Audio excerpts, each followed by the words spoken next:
B for LeBron. What about, is it the shoes? The shoes?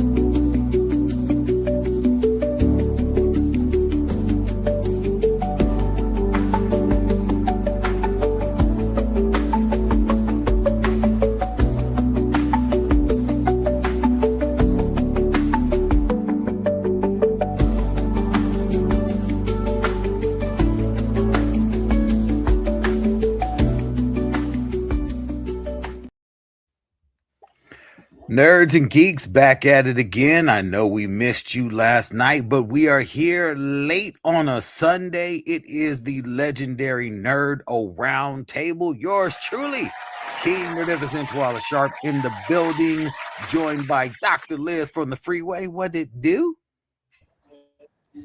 Hi, everybody. It's a Monday night. I was True that, and we are mundane all day long. Lord have mercy. Tom is talking Cunningham. Go Lakers? And he is back, the prodigal son. We have missed you, good sir. Ryan Twitch Master McBain. Boo! Hey, I keep getting DMs and folks asking, where's McBain at? What happened? Y'all kick him off the show? I'm like, no, man, McBain is working, man. He's involved in all this sports shit. What have you been doing, sir? Besides working my two jobs, sometimes three, just trying to catch up on some shows. I finally finished Reacher, and I've been watching Maul. And then so other than that, just working and sleeping. And twitching. Didn't you just get access to a brand new game? Yes, Directive 8020. It stars Lashana Lynch, and it's called Directive 8020. It takes place in the future in outer space, and it's kind of like a the whole crew is being stalked by a shape-shifting alien, and you don't know who the alien is. So, and there's like multiple paths you can take. So if somebody dies in the game keeps going. So you can play the game multiple times. So it's very, very graphic, very gruesome. I'll be playing it tomorrow because that's when the embargo is lifted. How and I know it sounds like they got you working day and night. It seems like it sometimes. I like that, Tom. How did you get the invite for that game? Is it just because they caught you on Twitch, like doing your thing? Oh, there's like places like game companies will give you a key if you're a streamer. It all depends how many views you have. So, like, hey, this is I'm Ryan McBain on Twitch. These are the views I have. This is what I play. And they're like, okay, and what game do you want? I'm like, I want this game. It's like, okay. Sometimes they say no. And I'm like, and then I'm like, I'm petty like that. So I'm like, well, fuck you. I ain't playing your game then. Oh, nice. Nice. I love that. Petty Pendergrass on the console. I absolutely love it. Tonight we got a lot on the plate and not a lot of time because we are adults and we must get up in the morning and, as McBain said, work our 50-11 jobs. But we do got a Daredevil finale to recap. We got some insanity happening in The Boys. And you all have been asking, were we going to get to Mortal Kombat? Was anyone going to go see it? Yes. And actually, by request, a review for Man on Fire. But in our chat, there was back and forth regarding the Daredevil finale. And for the most part, yes, we all agree it was good. But there was one sticking point that I wanted to bring to y'all because maybe you all may be able to chime in and give us your 2 cents on it. Tom did not understand or was not happy with the idea of Kingpin going free and Matt Murdock being locked up. Because in the real world, yes, there's no way that Kingpin, walks through a crowd of people, even though they were obviously there to attack him. They were a violent mob, part of a group of protesters, as we have seen in our own real world, how these protests may start off good intention and standing up for rights and all that, but then you have someone in the crowd who wants to do some stupid shit like throw a trash can through a window, and next thing you know, it turns into looting and rioting and all that type of shit. And we always have to remind folks, you got to pay attention to who you let lead or take part in your protest, because they may circumvent and co-opt and turn your protest into something entirely different, as we saw in the Daredevil finale, where you had, I'll give it, a couple thousand New Yorkers in a city of, like, millions upon millions of people. You had a couple thousand show up in their damn Daredevil mask, acting like they all of a sudden support Daredevil. And really and truly, I don't know if everyone was there to support Daredevil or if they were there to just start up some shit. Whatever. You had a few folks who got froggy and felt the need to run up on Kingpin, an individual who, even though he was the mayor, did recently get out of prison to get his mayoralship. A man who literally was doing all types of crazy shit in the city, and this group of folks thought they were going to walk up on him in the courthouse, beating down to drag him out. No, that fool opened up the door and proceeded to murder damn near everyone in the hallway. Now, in New York, I'm not real keen on the stand your ground defense, but I do believe you cannot run up on anyone and just attack them. Kingpin, yes, he is a murderer, but what we did see also in this same New York is, prior to the trial and all that, there was not this great love for Matt Murdock. There really and there wasn't a whole lot of love for Daredevil or vigilantes in the purpose, which is how the city allowed the Kingpin to put this damn law into effect in the first place. Now, in the trial, for all the people who may have watched it, who are rallying around and watching the BB report, great. They were rallying behind him, but still and true, what we did realize from the beginning of the show is the Kingpin is playing on a different level. The Kingpin is fucking with Val. The Kingpin is fucking with the individual that is in charge of the Avengers right now. An individual who literally told the AG and the governor, back off, that's my guy. There's no way they were going to let Kingpin go to prison. Someone's got to go to prison. Matt Murdock's ass is going to prison. And of course, it's all plot devices and shit like that to lead into next season. But I didn't necessarily have an issue with it. That was my pushback. But I wanted Tom to be able to let folks know why this just was the burn your saddle, good sir.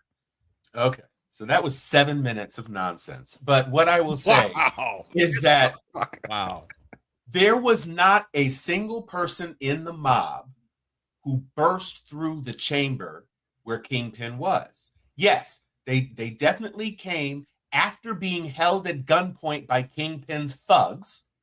They definitely did break into the courtroom to get a pound of flesh. But they didn't break down the doors. What happened is that Kingpin opened the door, said boo, and broke somebody's neck with one punch. And then, as soon as that neck was broken, nobody laid a hand on his ass. As soon as that neck was broken, he killed 2 other motherfuckers in 5 seconds. And then he pushed through the crowd. And by that point, wasn't nobody really trying to fuck with him. They were trying to get away because they for good realized, reason. Yes. Yeah. I learned how to say this in sign language. It's this is fuck around. This is fuck. This is around. And this is find out. And that's exactly what they did. They thought they were going to get something. They thought they were going to get 350 pounds of flesh. And what they got was knuckle sandwiches, broken backs, and smashed heads. Ooh. Now, all of that said, I'm not saying he was the Kingpin.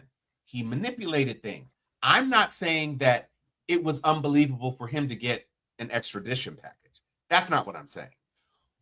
And I think you said something that I don't agree with. You said that Matt Murdock was not a fake. The Kingpin called Matt Murdock a hero. The only time he stopped being a hero was 30 minutes before the mob formed, when he said he was Daredevil. Everybody thought Matt Murdock saved the mayor. That was his thing. We couldn't find him. Kingpin wanted him dead. He didn't tell anybody he wanted him dead. He was saying Matt Murdock is the hero who saved me, up until he admitted that he was Daredevil. And at that point, there were some people who gasped. But you know who was cool with it? To me, was the governor who was in that room. And the governor who had to deal with the repercussions of Kingpin telling his thugs to kill everybody after he failed to kill her with his previous assassin. So all I'm saying is that I don't see the political calculus outside of the fact that we know Matt Murdock needs to be in prison because he's going to be in Brand New Day, and Spider-Man has to go break him out of prison. That's fine. All I'm saying is it would have been clean and neat if you had a shot. You don't even need to show Julia Louis-Dreyfus. If you had a woman's hand with a phone, lock him up, click. That's enough. Okay.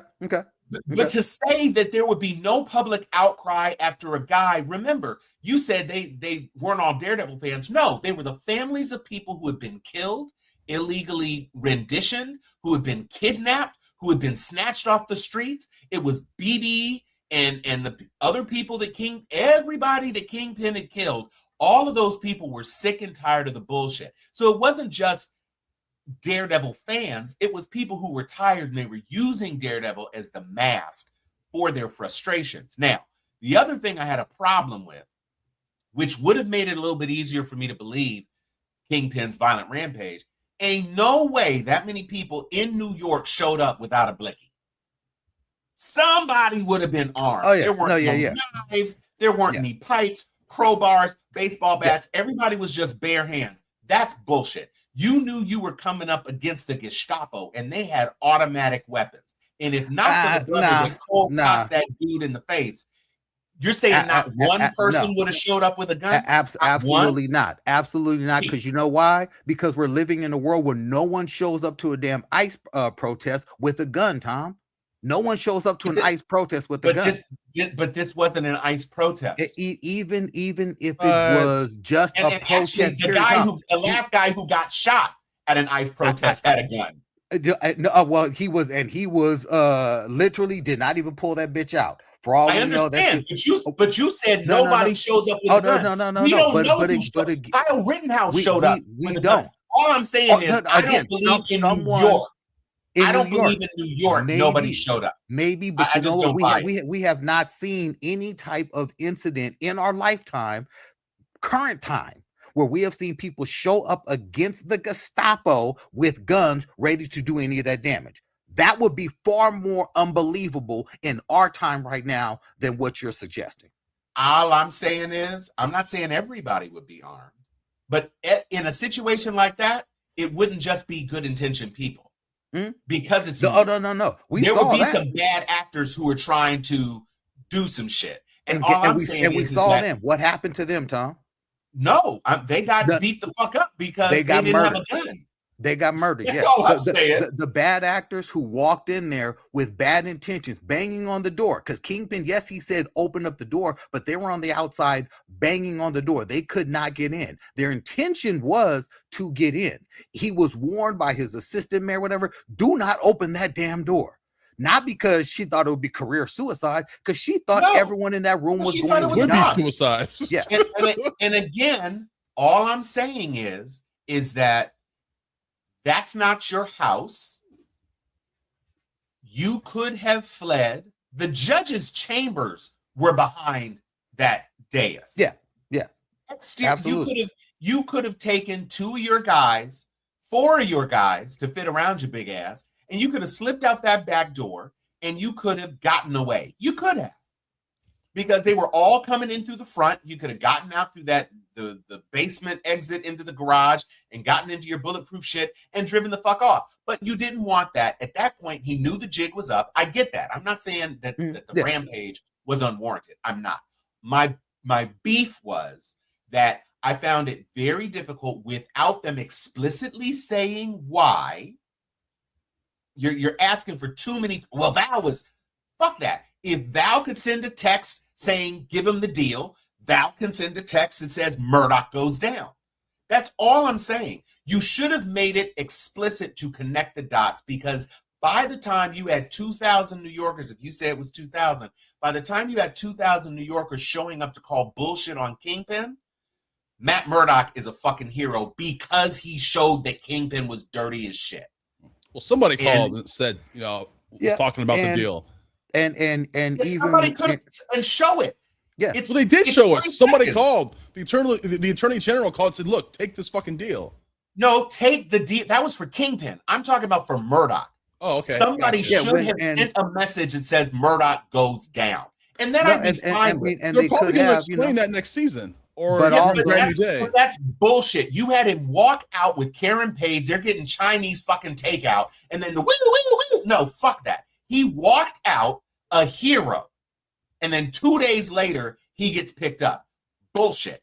Between that night and when he gets picked up, it would have taken not even 5 seconds of exposition. Isn't he And then wanted you're for like, clean. Because isn't he wanted for doing other stuff besides what he was doing in this season? wanted for what? Like, they gave him a long list of charges. Yeah, but those were all bullshit, trumped up kingpin charges. But I'm thinking about stuff he did back in the original show on Netflix. And even That's what it and, seemed and, like to when, me. and when they arrested him, What? and when they arrested him, Lots of them actually. Matt Murdock, when he was sitting in the Chinese restaurant with Karen, and she said, "Man, I wish this could go on forever." He said, "Yeah, but laundry list of charges." He himself said that. He himself acknowledged the list of charges that were coming for him. I get what you're saying, Tom, that it could have been forgiven. The governor could have done XYZ, but there is no one that we've seen that would have had the power to let Matt off, because this is why I think that he had to go down. I'm saying we needed to close the door on why he wasn't. And here's the thing. You're living in a country where the president just stole $57 million from his followers for a Trump phone. We're living in the most corrupt administration in the history of our country. Yes. So I get it. Yeah. So don't try to say that a person who's done some bad shit can't get off. I just think it would have been cleaner, because to tell me I've got to wait. Now, if they clean it up in Punisher One Dead Shot or whatever the hell the thing is next week. Tomorrow. So if they clean it up tomorrow, then that would be better than waiting another month or another however many days it is for a brand new day. Mm-hmm. Because I see Tom's point. I see that, but that's too neat and tidy of an ending. It's fine, and I watched. It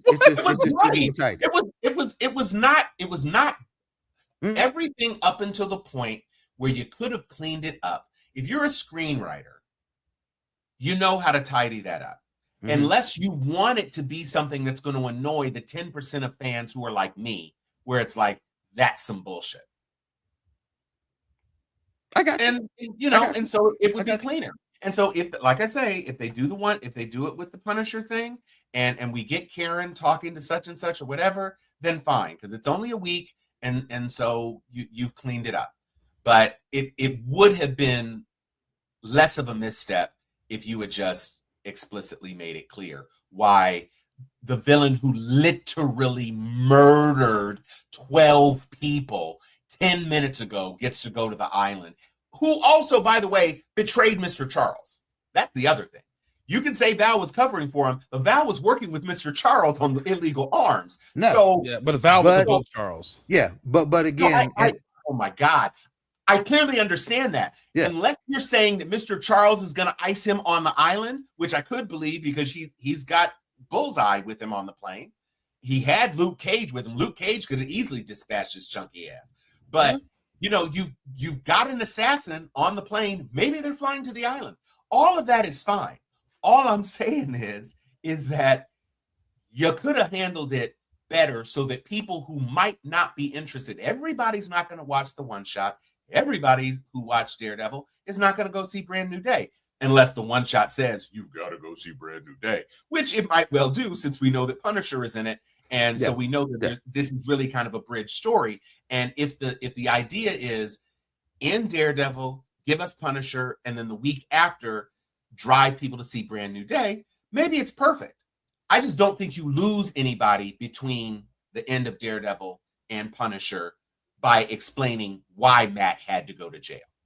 My bigger a 3-second fix. Okay, those concerns, those critiques are valid, Tom. I see where you're coming from.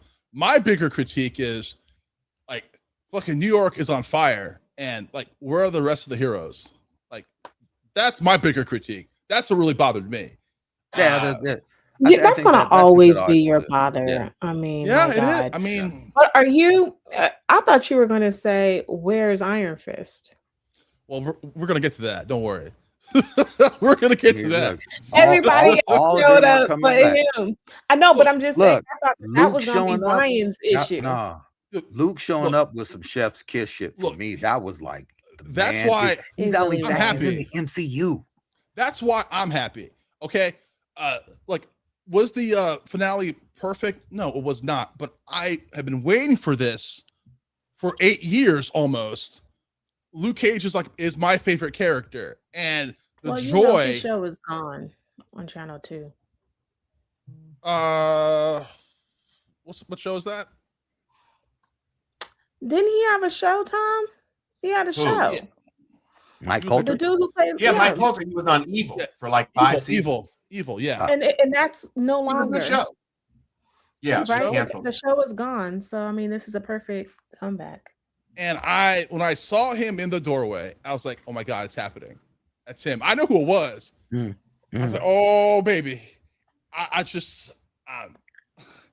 mean that opens up such a huge pathway, and I get that everyone doesn't read comic books, because if you did follow the Devil's Reign storyline, this is how the story went. It's like in the end of this story, Matt revealing who he was, because the Kingpins, even though the Kingpin was doing some real illegitimate shit by hiring villains to pose as his enforcers, or what became this anti-vigilante task force in the show.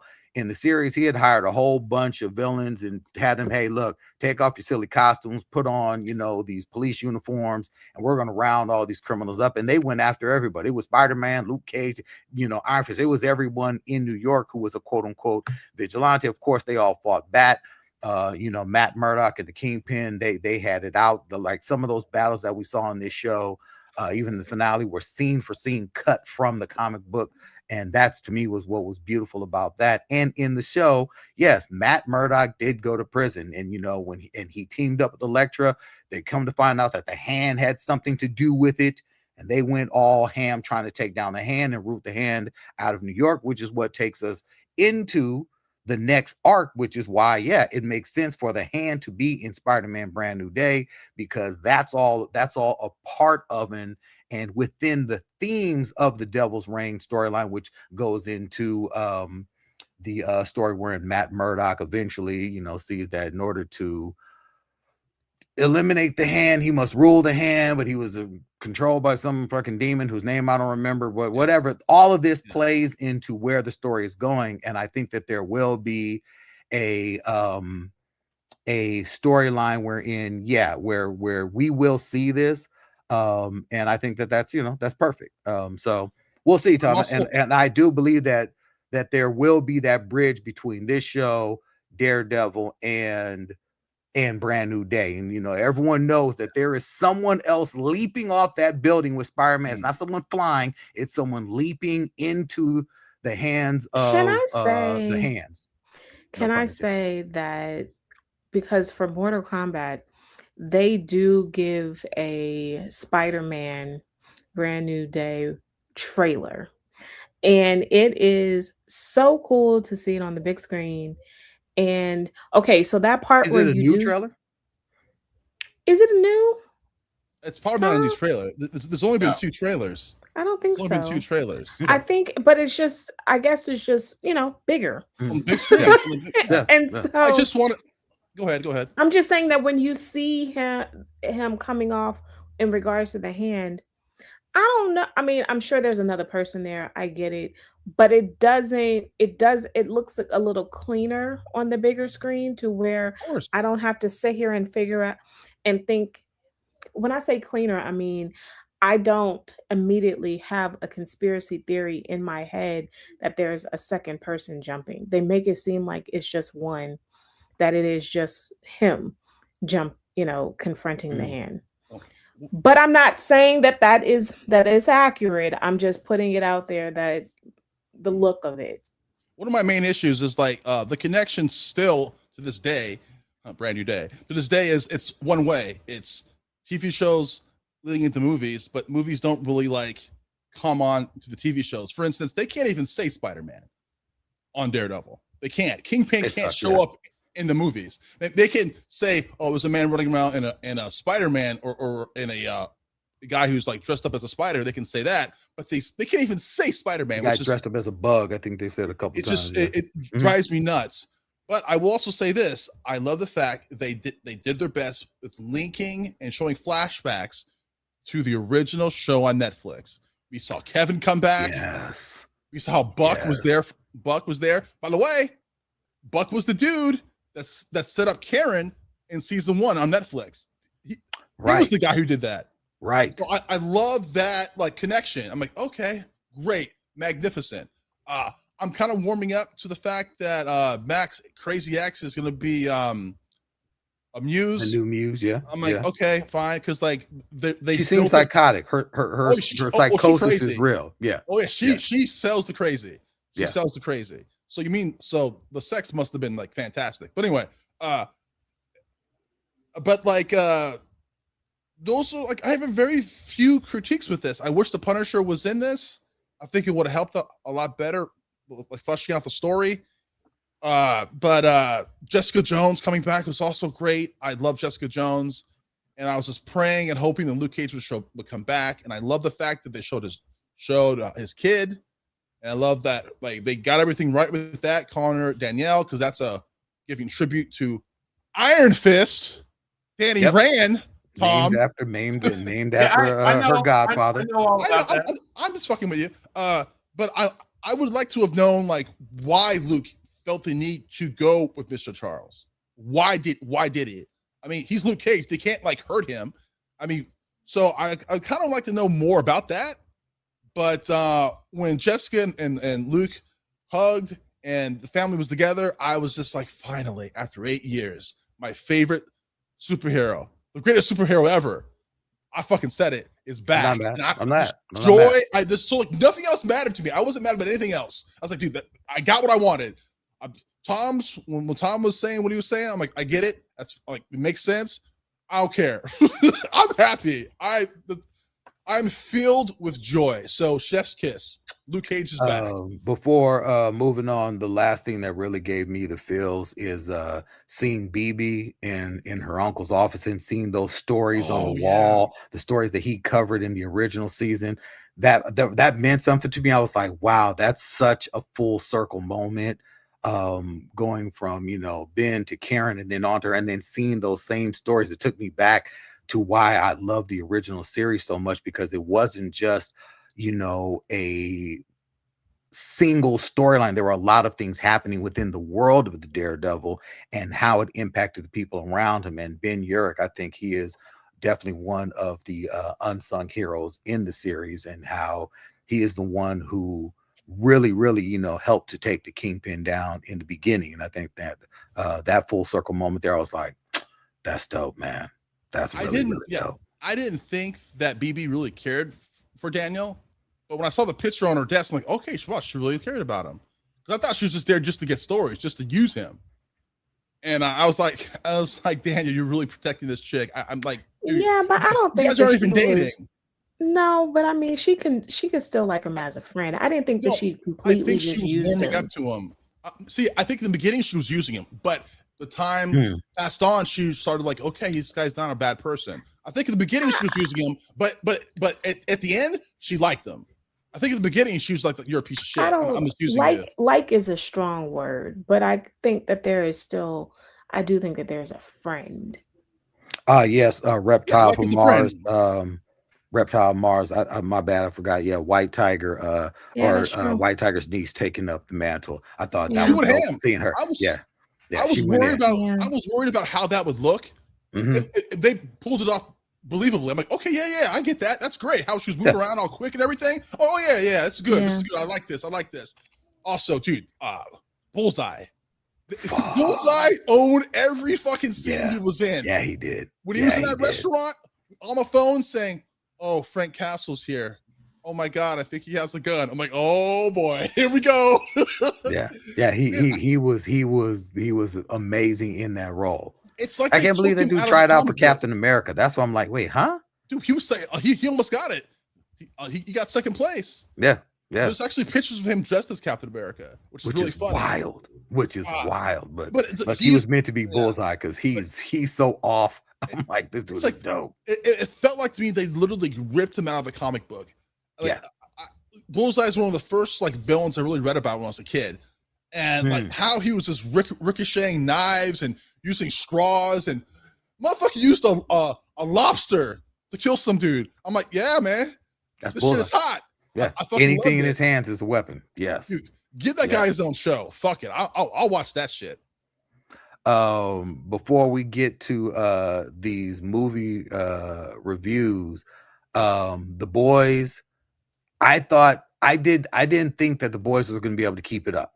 I really, because it's like, as the series has been going, I'm like, this series gets crazier and crazier and crazier. And then I see old man using his nutsack as, weapon. And I'm like, I don't even know what to do right now. I don't know what to do with life right now. Okay, first of all, you have to pick up the portmanteau, nutchakus. Nutchakus. Okay, yeah, that works. That's good. That's good. That's good. You can't leave that. No, that's good. That's good. That's good. Oh, he's right. He's right. Man. I know a lot of people don't like The Boys because it's like very, very vulgar, very, very ridiculous. Granted, yes. My thing is they are so creative with their vulgarity. It's just like sometimes I think I've seen it all, and I'm like, oh my God, that's fucking vulgar, but it's so creative and so hilarious. Yeah.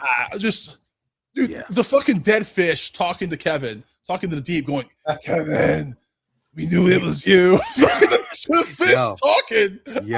I cried laughing. It was just like, it was so good. Laughing. And like, it's funny how people still don't understand that if you step up and if you're not afraid of Homelander, more times than not, he ain't gonna kill you. If anything, he's just gonna be like, oh, you're not afraid of me.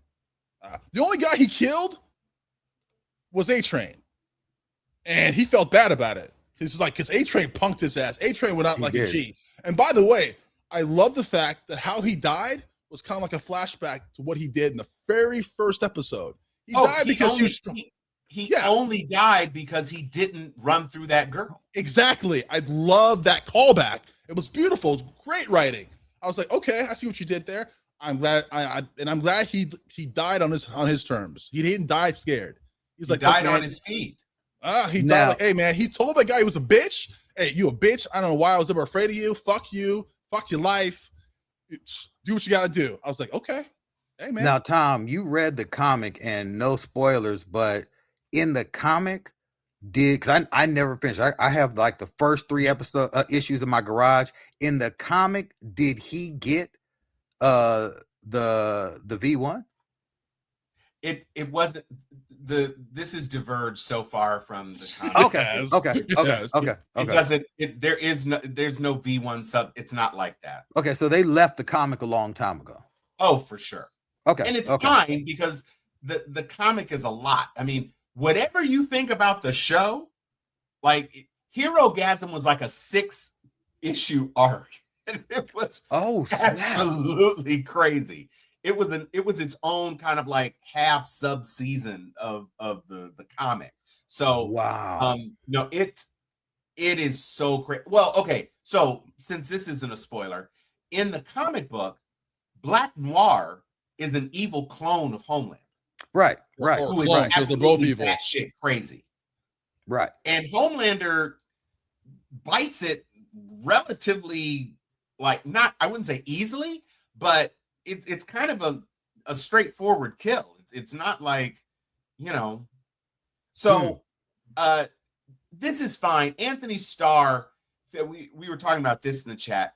Yeah. In the comic book, Homelander is more like Alan Ritchson. Mm-hmm. Anthony Starr is little. He is little. Homelander is huge, like pro wrestler huge. Mm-hmm. And so Alan Ritchson on paper looks like what Homelander should look like.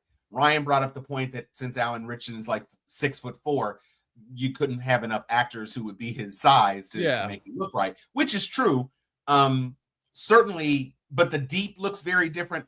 a lot of it is just very, very different. Daveed okay. Diggs isn't bad casting for The Ofather. powers are off too.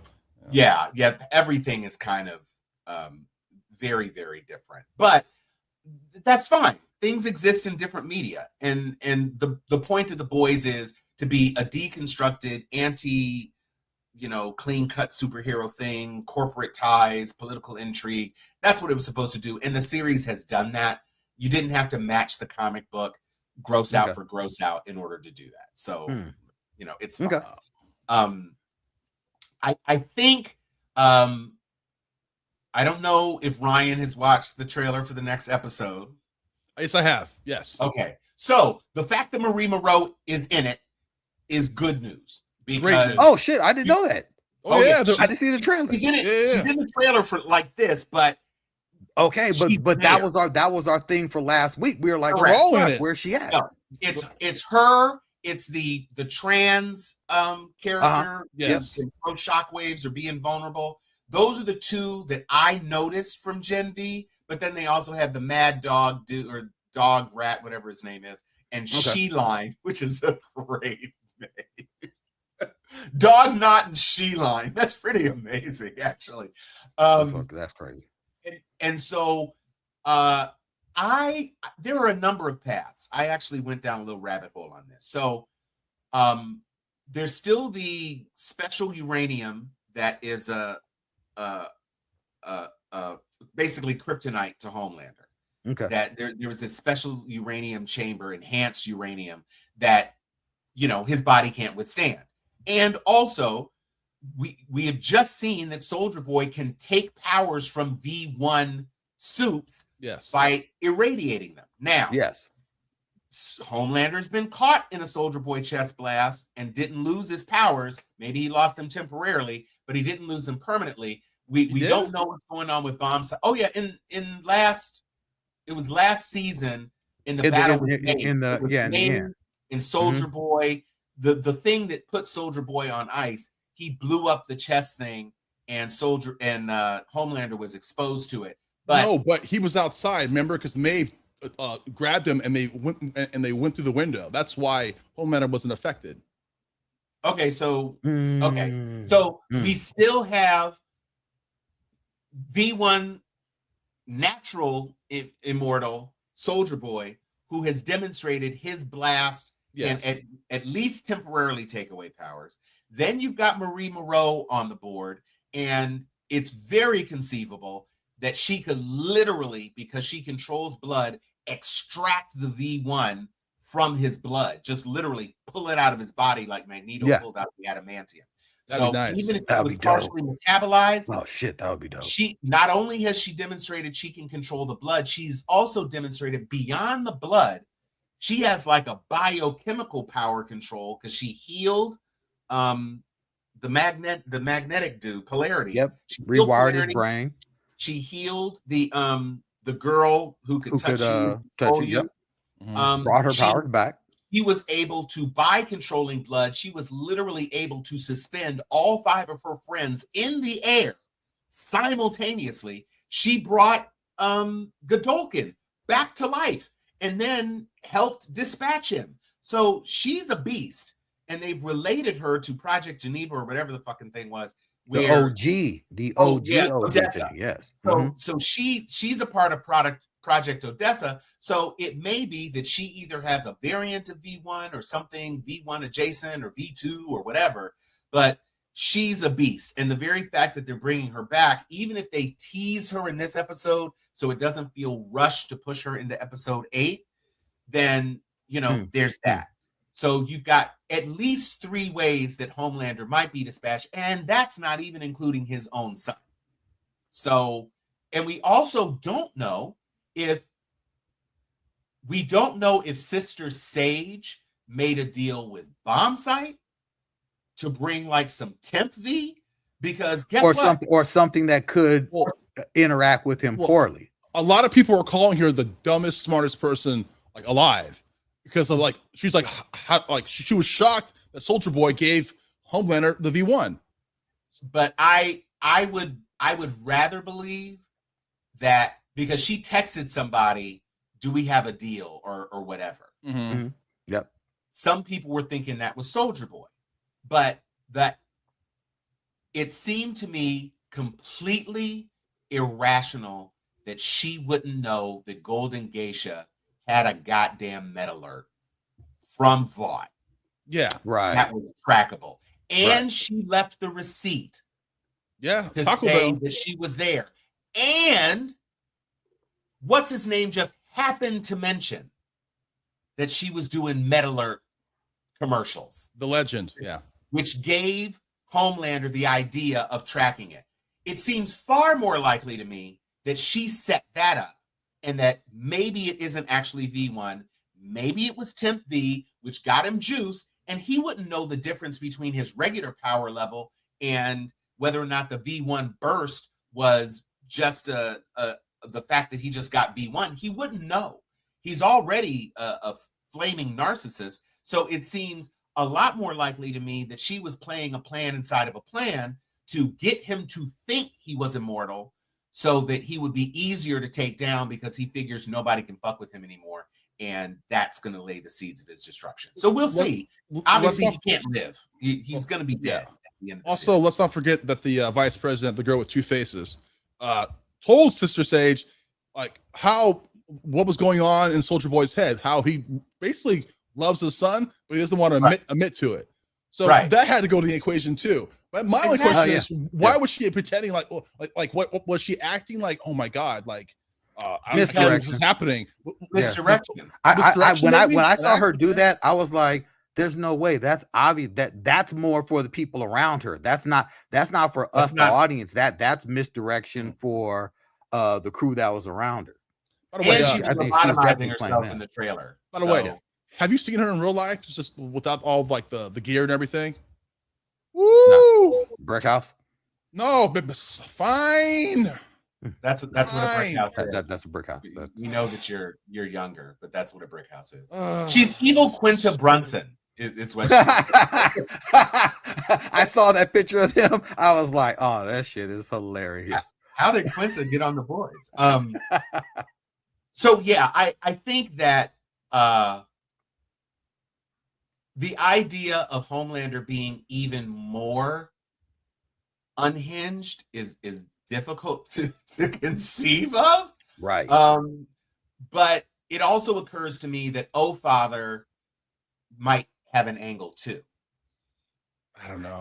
Look, he definitely has, and he knows his power has the ability to warp people's minds. He's very, very in control and knowing what his power does. It's not just him being loud. He knows that he has that impact on people, and that's what was allowed him to, to keep people in the church or whatnot. So I know for a fact he knows that he's done something to Homelander. I believe that he is also part of Sage's plan. Well, I believe Sage has put a whole lot of folks in play. Not to mention the fact that at least before Black Noir died, there was a whole lot of brothers and sisters on this show that was just empowered. So just want to put out there a lot of women who rose to power on this show. Like this show is absolutely not giving a fuck about people who think their heroes only come from Kansas, but that's a whole nother story. And I just love seeing all that. I was like, this is and to be clear, A-Train was white in the comics. Yeah, he was. Yes, he was. Really? Stormfront was a dude. It was a dude in the comics. I remember that. I do not remember A-Train in the comic. I really don't. White guy, was never black. So I think if Sister Sage was in the comics, she wasn't a big part that I remember. Again, so I have like one or two issues, and I realize how much I dislike Ennis and everything having to do with that dude and the whole crew. I can't stand that dude. I'm a little nervous. I can't. I'm a little nervous because we got 2 episodes left and they've been leaked. I haven't read any of the leaks, but people are like that have read them are not happy with how it ends.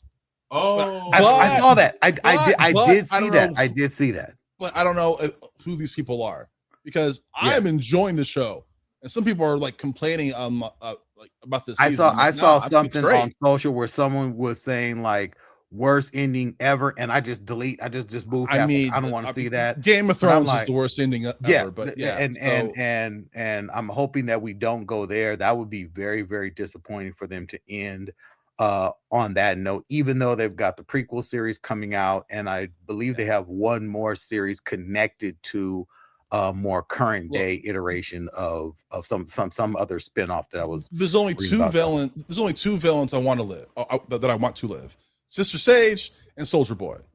Soldier Boy is my spirit animal. That motherfucker is funny as fuck. Soldier Boy is hilarious. Also, Soldier Boy was closer to Bucky. Yeah, that makes sense. He wasn't Captain America. Yeah, that makes sense. He was more a Bucky person. Now, but again, it doesn't matter. In the comic, was he the father of Homelander? He wasn't. Okay. No, he wasn't. So again, but all of that is fine because you needed it's basically economy of characters in storytelling. You don't need every single thread. You need the threads you need in order to make the plot work. And so in comic books, however many issues it was lots and lots of issues. And it's one of the things that's funny is that Dougie in the comics is literally patterned after what's the guy from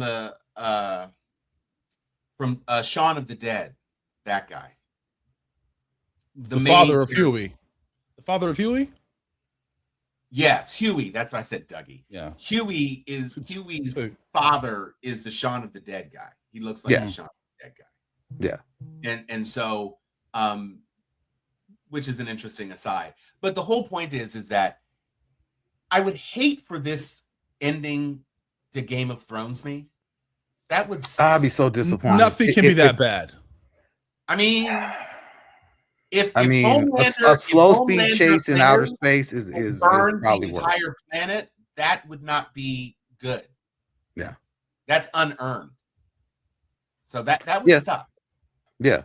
Everybody wants Homelander to die. And he's got to, because he's one of the most detestable villains that we've seen. Not he's Joffrey worse. Baratheon. He's just God, he's the worst. He's one of Nobody's the worst villains. No one. I think but it just has to be satisfying. If it's just he loses his power, gets a bullet in the head, that's gonna be insanely anticlimactic. I want him to I don't know, fall into drown in some milk or something. I don't know, fucking meat grind or something. I don't know, something horrible has to happen to him that is just so he needs to feel every single thing that he's done. Which to me, I love your thing where if Marie Moreau is able to leech the blood out of him while he's alive and we just watch them. To me, that, because I remember that was one of the most horrific things I've ever seen happen in a comic book when Magneto pulled the adamantium out of Wolverine. That was shocking to read in comic book form. If something like that was to happen to him, I'd love that. That would be great. Well, here's the thing. Let all his blood drop down next to him. But not even that. The best thing to happen to him is that his powers get taken away and he is just powerless. And regular ass people are able to take their vengeance on him and literally tear him to pieces. He sees it coming and he can't laser anybody. He can't punch anybody. He can't fly away. He can't do shit. And they come and rip him to pieces. That would be great. I would enjoy that. But I'd be equally fine with him being stripped of his powers and Stan Edgar coming in see, bitch, I fucking told you. And what are you now? And Stan just punches in his fucking grill and everybody who wants to have a little piece of him kicks him in the nuts, whatever. Some, butcher takes them little tendril things and has at it, or the little snake face girl comes and grabs her. Anything. Here's the question. The next episode is titled The Frenchman, the Female, and the Man Known as Mother's Milk. And a lot of people are saying one of them at least is gonna die. Frenchie will probably die. I would say Frenchie. I think the girl's gonna die. You think Yeah, who? the girl, you know, if Girl's she gonna dies, die. that doesn't make sense because She's her got power is to regenerative regenerate. powers. Yeah. I mean, Her power is to regenerate. There's no point in killing her. Frenchie is, you know, we've all grown sympathetic and we give a damn about Frenchie. Oh, he's You know, hilarious. he's hilarious. So if he dies, it'll hurt. If Mother's Milk dies, I think that's gonna have people just say, No. fuck this, I'm not watching the finale. That's the one dude who's not gonna die. Yeah, that's what I'm saying. I He am ain't telling dying. you now.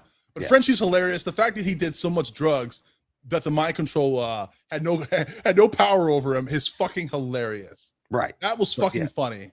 Yeah, when Firecracker Frenchie getting dies, and you know that should be great because Kamiko, she'll lose it, but you know you can't. Why, you know, killing someone who can regenerate, you know, even after being split in half, nah. yeah, Mother's Milk, she nah. came back from being Frenchie, ripped in half, bro. I don't see it happening. might be right. You might be right. Firecracker dying, literally being Right. killed by the left wing is fucking hilarious. Yeah, that was great. Hilarious. No, Firecracker doing the Nicole Kidman commercial. That was funny too. In a movie theater. That shit. We have to show that to Liz. Liz has to watch that. Oh, that would be fun. That would be fun. Because I'm tired of that commercial. No, They Liz, show the you gotta see it. finale. If they show the finale in the theater, they need to show that trailer instead of the Nicole Kidman trailer. I would pay money to That would watch be Liz's funny. reaction. Yeah, I will go into theaters to see that on the big screen, Liz. That would be fun. I mean, oh man, when it Just happens, tell when me you see it where happening, is. it's great. It's fucking Just great. tell me what episode, Oh. season episode, I and think I'll it's the last fast forward just episode. to that. It's the last episode, yeah. Okay, Because well, the then I'll do last that. episode has Yes, it starts in the episode movie 6. theater. And it's Okay, then near, I'll do yeah, that. it's very at the beginning. You don't. It's you don't have right to at the watch start. it. Right at the Yeah. start. Yeah, I you'll will love do it. You'll that. love it, Liz, because it's It's so hilarious. fucking hilarious. Mortal Kombat 2. I was going to watch it last night, and then I started reading all of your comments, and I said, nah, I don't got the time. I don't got the time nor the energy because nothing that any of you said in the chat made me say, oh man, I'm missing out. I started watching, and I was in there. I was in the Porter Ranch. I could have gone to see it last night, and I was like, nah. It's not the worst movie. But it also doesn't sound like something you need to see on the big screen.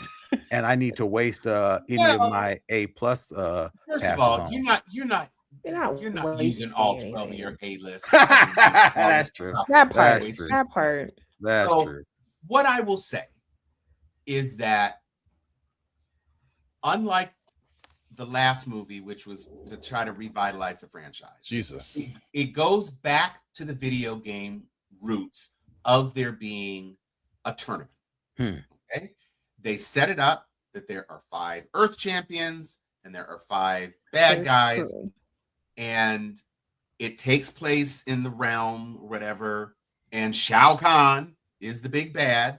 So you know we've had the guy with the 4 arms, Goro. He was in like the very first one. He was the one who was the big villain, and then in subsequent ones we had Shang Tsung, and you know lots of characters that they brought in. This movie, they kind of kept it constrained. They didn't try to throw in every Mortal Kombat character who ever existed. You got the ones returning from the last film. So you got Jax and Sonya, and Kano is in there, although he's not one of the champions. You've got an appearance from Kung Lao. You've got Cole in there for a minute, and you introduce Johnny Cage. And then you have Katana, who is putatively on the bad side, although this is really kind of her movie, redemption arc movie. You got Jade, who is a sister with the Baldy. With the Baldy. Yeah.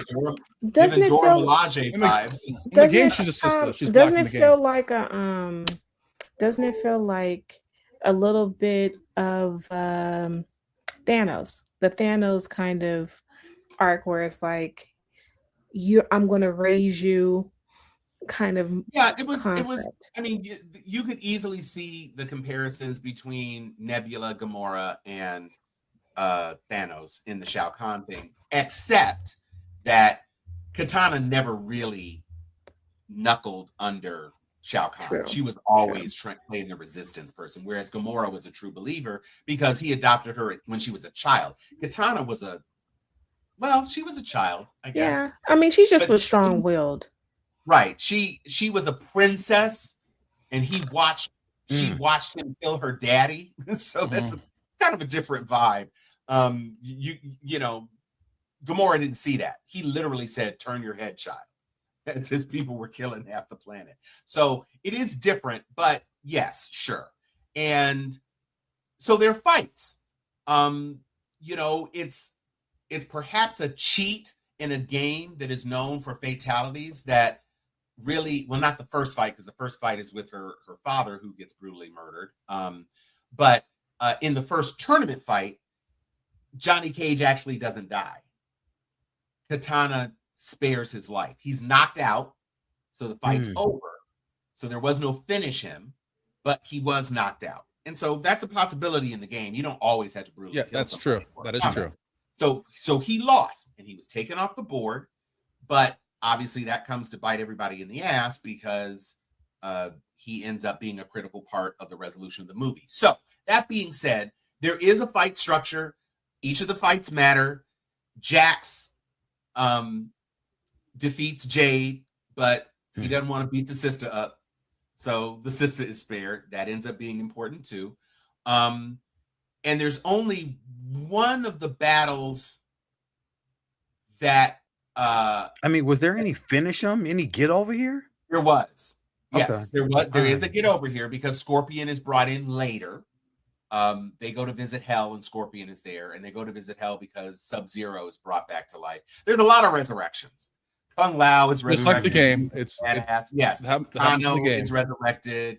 You know, but again, that's part of the video game mythos, right? Because yes, you lose and then you can immediately play again and everything's refreshed. And so, you know, that's not in and of itself a bad thing. It's a trope of the video game. So that's not horrible. And they establish at the end of the game that we're going to have to do a lot of resurrections. And it's like, okay, so we get it. So Jax is coming back, which is fine because Makad Brooks doesn't get enough action. And that was one, people who say this is not a hard R, Jax being murdered was a hard R. Kung Lao being murdered was a hard R. If you don't want any spoilers, this is a spoiler alert. I will just keep saying spoiler until you can mute me or whatever. Shao Kahn getting killed is a hard R. So, and even Katana's dad getting killed is a hard R. Cole getting killed is a hard R.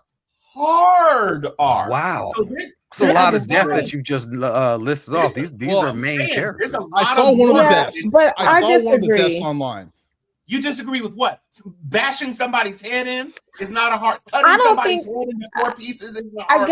I guess what I would chest have. is hard R. I guess I would have. What I was expecting was it to be gory to the point where there will be kind of like blood running. I just didn't. Wow. For me, who flinches at everything, this didn't make me flinch. So therefore, I was kind of I was surprised that I wasn't covering my eyes at some of the gore that was taking place. It was just kind of you thought that Johnny Cage's power was sunglasses. No, I was being facetious, Tom. I mean, it didn't sound like power, it. Didn't seem like I know that his power was not sunglasses, but you said it 3 times in the chat. Yes, I did, because I thought it was beyond the way that it was presented in the film. I thought it was beyond cheesy. The way that you saw, okay, I get that. But the way that he was even introduced into the movie was like this 80s, he's like a washed up 80s version. Oh, that's okay. So in the and game, so, and I'm saying, I'm telling you, this is how this is how it came about. So to me, I felt that the movie was blah. I thought that it feels this kind of dated look to me. And I think I may have enjoyed, well, I don't think I enjoyed it. But if I would have enjoyed it, then I would have preferred to see it from the comfort of my house. Well, yeah, obviously. But does your son play the games? He plays it. He plays occasionally, but he hasn't played it. But yeah, but I feel I've played it. But I feel that this is catered more towards a him crowd. This is how I feel about the movie in the first place. I think that you really shouldn't have had it as rated R. I think you should have kept it as a Oh, PG-13. Oh, yes, no. this is how I It's feel. Mortal Kombat. It It's should supposed to have be been violent. kept No, as a no. PG-13 You're because crazy. You he are fucking enjoyed. lunts. No, Okay. You you are haven't even watched the fucking movie. crazy. Doesn't matter. Every He I played enjoyed. the game. He That's every movie enjoyed is it not way made for more every than viewer. me. can't be No, he PG-13. It's enjoyed. Mortal Kombat. Oh my I'm god. telling Yeah. you how I felt. That Yeah, it but Liz, like I hear you saying how you felt, but how you feel actually honestly, goes against the video. I mean, the video game itself is not for kids your son's age. The video game. I haven't seen the movie. I saw the first one, and to me, what? the first one It was was just an a bad arcade game. movie. It was. I don't. You have Now to get that I a don't. parent. I If you're a disagree. certain No, age, no, you have to no. get a parent to buy the game for No, you. no, beyond. I'm not talking about the stand-up arcade Are you game. talking The about the game arcade that game? the game that No, the video this is game. built on. This is built on the console when they started cutting people in half, pulling skeletons out of bodies and blood galore. This game started getting a PG-13, then started getting an R rating just on the game. You Just can't. on the game. Remember, my son See, had to people get in the chat permission does to not buy it. believe that it's that gory either. I No, would no, have no, felt that it was That's should have fine, been, but and if it was going to I be a don't know if it was. R, Yeah. I felt that it should have been more bloody, more guts, more okay. clenching than I would have expected. Because there are some Was things that the are. killing at least, was it comparable at least to They Will Kill You, or is it's not even that bad? Because They Will I Kill would, You, it was funny, but it was gory as hell. well, I will say this. To the extent that in They Will Kill You, basically everybody gets resurrected after their deaths up until the very end. What I will say is that Kung Lao's kill looked like a fatality to me from the game. So Shao Kahn's didn't look like a fatality, even though his head is sliced into 3 different pieces. But there wasn't the one that really felt like a fatality from the game was Kung Lao, because Kung Lao's hat, which is a buzzsaw hat, Yes. is spinning in the it's trapped, and so it starts spinning, and Liu Kang, who wants to resurrect Kung Lao, he wants to save Kung Lao's spirit, but he can't right now. He basically ends up capturing him and throwing Kung Lao on the buzzsaw, and it just rips him in half. Basically. That's in the game. Now, Right. But it wasn't that's like an accurate fatality. splatter. Dude, you're just a sadist or something. I don't know what you're so hell-bent on. I need more blood. I need more death and blood. For a movie that you didn't even I'm want to just see. saying that's what I would have expected. Let me just say this. For someone who's a veteran of Mortal Kombat, I played it a lot. Like, you cannot make a movie PG-13. You cannot make a Mortal Kombat movie PG-13. It would make no sense. It would not work with the fatalities. It's just no. Like, I mean, more PG-13 is like something for Double Dragon. yeah, Like Double And Dragon the could be same, PG-13. the same person who you said didn't think the gore was so bad said, I would never take my daughter to see this shit. So let's be clear. You took your son, and he would never take his daughter. So I don't think, but see, I think not this is a kid's the movie. equivalent of Squid Games in regards to the type of No. gore. No. Do you think Squid Games is more gory or less gory? Less gory. I Gory. disagree. And also, let's be clear, movies like Squid Games, and to a lesser extent, They Will Kill You, are set in a more grounded reality. So to me, I don't look at a video game movie. I would never expect a video game movie to be a legitimate film. So what I expect out of a video game movie, especially something like Mortal Kombat, which is just predicated on fighting and killing people and going up a ladder, is you'd have the fights. You definitely have fights. I think it was like 12 fights. Not all in the tournament, but you had lots of fights. You had some character development. Katana and Johnny Cage basically are the ones who have arcs in this movie. Everybody else is kind of there to be window dressing. Kano is back. He gets kind of a little bit of a redemption arc. They don't have the metal faceplate over his robot eye. which I don't know why they chose to do that. What I will say is I was disappointed in how cheap Baraka looked. Baraka's whole village looked like they ran out of budget. And his body, it that's to do with the spikes in his mouth? Yeah, spikes in his hand. Spikes in his hand, big ass teeth in his mouth. Gotcha. His skin, his arms looked like the makeup was flaking off. They had a whole bunch of crazy looking Baraka ass children and villagers and shit. And it was like, you should have spent less on that extra makeup and more on getting Baraka right. And he also was played kind of, I don't think he was played for as much comic relief as some people in the chat. But he wasn't like a vicious, complete badass. He's basically a warrior in a warrior tribe. Once he got beaten by Johnny Cage, he like conceded that he needed to learn from Johnny Cage. He thought Liu Kang was this incredible person, and the fact that he lost to Johnny Cage. That's not really his character. Listen. No, I know. I don't know how much of a character he is in the game. He was a mutant in the game. So I remember a story. I think the budget is low. I have a question. So, in this movie, is it still like only certain people have special powers, and if you kill that one person, you get their power? Like, No. Good. That's fucking stupid. Thank you. No, the only thing that happens is that Raiden's power is sucked into an amulet, and then that amulet transfers Raiden's god energy into Shao Kahn, which allows him to regenerate. It doesn't give him lightning powers. He just has a god's power, so he's almost impossible to beat until they fix that.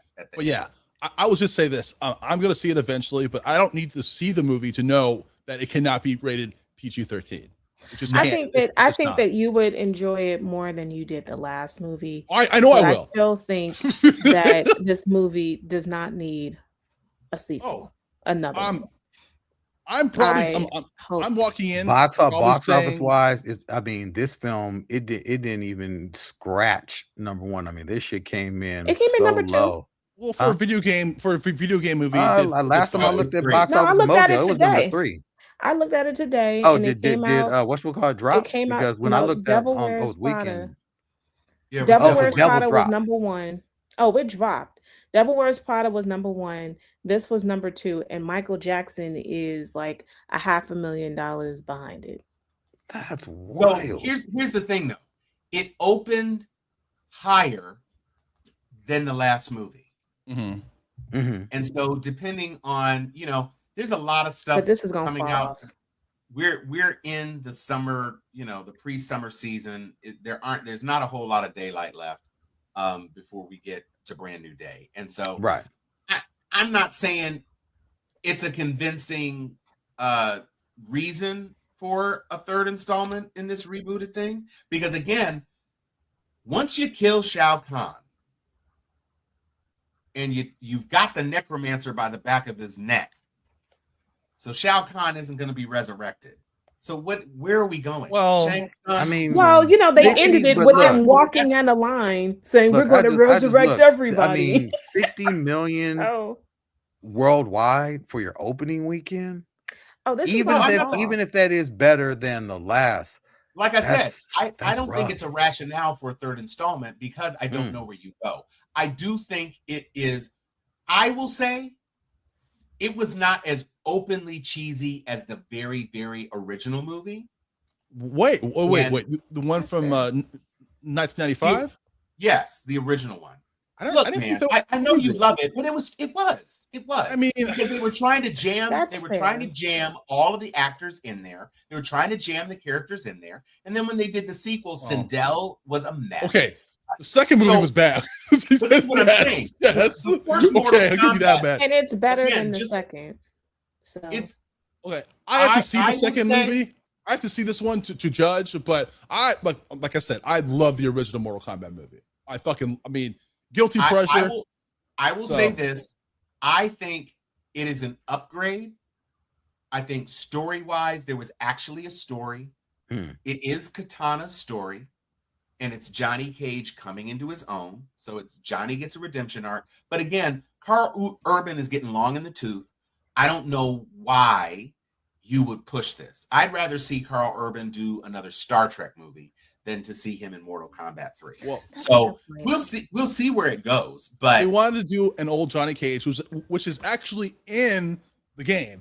There's an old Johnny Cage. Yeah. No, So, I understand. But my only issue was like, okay, so is there any type of like relationship between Johnny Cage and Sonya in the movie? No. Because in the game they hook up and have a kid. No. So it's more like you're led to believe that Jax is knocking down Sonya. Oh yeah, I could see that. I thought Jax was knocking it down from the last one. I thought Jax. That's what I'm saying. It's Okay. very clear that because they were both paramilitary or whatever. Yeah. And so they've been on missions. They dug out a few foxholes. Didn't he lose his arm saving her in the first place? Well, that's what I'm He saying. has no arms. he lost his arms to Sub-Zero in the. No, I mean he lost, but I thought he was helping her get away. Like they were all running from him when they went to go find what's the name that got the golden arms. They were all running and him trying to save her. I thought that he had, went hand to hand with Sub-Zero and he was like, froze his damn arms off, and then I hate that movie so much. I deleted it from my memory. So maybe this movie's gonna plummet. Yeah, I don't think. No. Next At week, 60, this and upcoming it's week. not getting any favors in It's any got type like a of B cinema score. Yeah, Listen, like I said, it's a video game movie. If Yeah. you like the game, you will like this better than the last one. Okay. That's all I wanted. There's all I wanted. definitely some enjoyable. And nobody's buying the popcorn buckets, and that popcorn bucket is trash. Sorry. and No, then they should have they underestimated the Michael Jackson fever. Yes, they did. AMC absolutely should have had at least a cup. If they had had a Michael Jackson, and they could still put out a Michael Jackson cup, and I go buy that bitch. Yeah. If you did a Michael Jackson Thriller jacket cup, and or a Michael Jackson Beat It jacket cup, or a tuxedo jacket cup, you don't even have to invest in a bin. I would have bought that Thriller jacket bin though. Just a glove or something. You can do so many different Michael J. There are so many different things that he's iconically connected to. You could have turned into a popcorn thing for different chains. But the hat looks flimsy and cheap.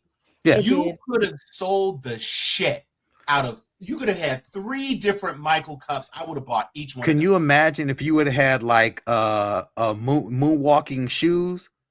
Like as some type of cup holder popcorn thing combo. Somebody did an AI cup with him doing the toe thing as a minifig on top of the cup. I already had it purchased. I was ready. I was like, I bought every piece of the Fantastic Four swag.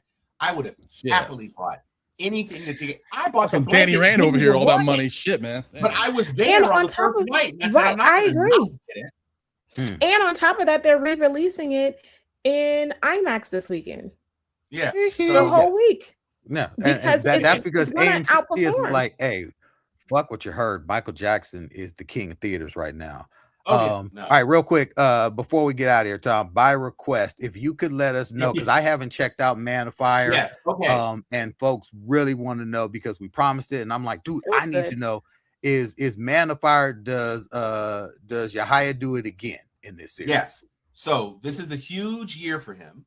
Wonder Man, critically acclaimed, well received, and now Man on Fire is a 1-2 punch follow-up on a different streaming network.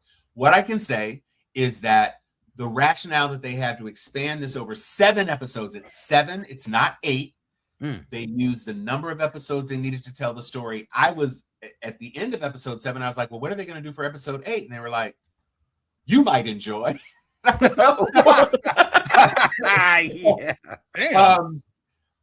But they translated 2 different stories. So they kind of redid the original Man on Fire. They aged up the daughter. She's a teenager now. Okay. And she turns into a bit of a badass herself, quite frankly, which was a nice way to treat it, as opposed to Dakota Fanning, who, was a moppet. Yeah. And then they also translated a follow-up book. I think it was called The Perfect Kill or something like that. So there's political intrigue. They moved from Mexico. Well, I guess the original was in Italy, and they moved it from Italy for Denzel to Mexico. They moved it from Mexico to Brazil. and that's how they marry the two things. So Okay. He does a good job. You have more episodes to kind of space things out. He develops a relationship with this driver from the favelas.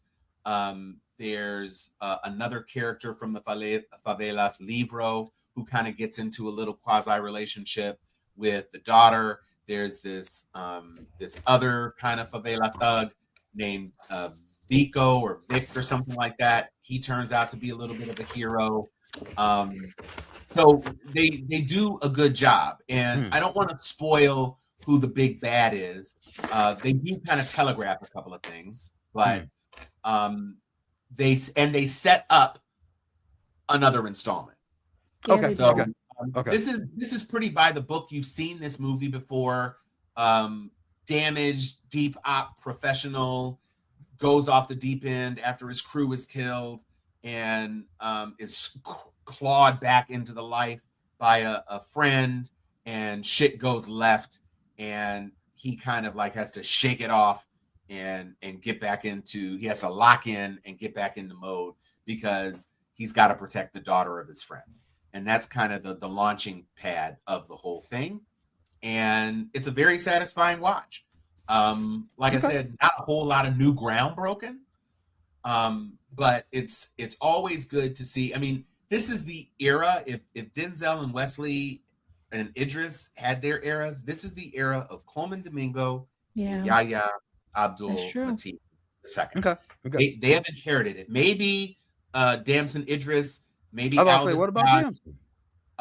Yeah, but I'm saying Yahya is doing the damn thing.